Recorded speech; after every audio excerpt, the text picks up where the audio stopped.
चुनरिया पे लिख दे बजजवा राम जी के नाम हो। चुनरिया पे लिख दे बजजवा राम जी के नाम हो। चुनरिया पे लिख दे बजजवा एक और ब्रह्मा जी लिख दे, एक और ब्रह्माणी, एक और ब्रह्मा जी लिख दे, एक और ब्रह्माणी। बीचवा में लिख देहु, बीचवा में लिख देहु चारों वेदवा के ज्ञान हो। चुनरिया पे लिख दे बजजवा राम जी के नाम हो। चुनरिया पे लिख दे बजजवा एक और शंकर जी लिख दे, एक और गौरा जी, एक और शंकर जी लिख दे, एक और गौरा जी। बीचवा में लिख देहु, बीचवा में लिख देहु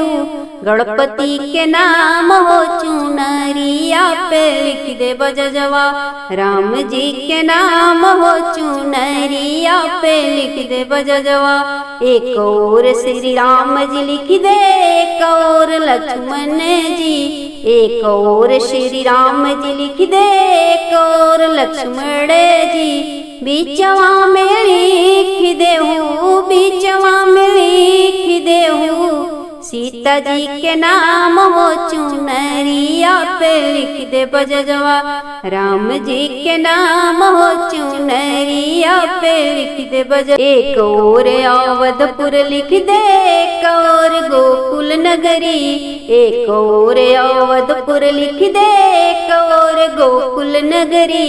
बीचवा में लिख देहु, बीचवा में लिख देहु कैलाश धाम हो। चुनरिया पे लिख दे बजजवा राम जी के नाम हो। चुनरिया पे लिख दे बजजवा एक और चंदा के लिख दे, एक और सूरज के, एक और चंदा के लिख दे, एक और सूरज के। बीचवा में लिख देहु, बीचवा में लिख देहु तारा के नाम हो। चुनरिया पे लिख दे बजजवा राम जी के नाम हो। चुनरिया पे लिख दे बजजवा एक और सरजू के लिख दे, एक और जमुना के, एक और सरजू के लिख दे, एक और जमुना के।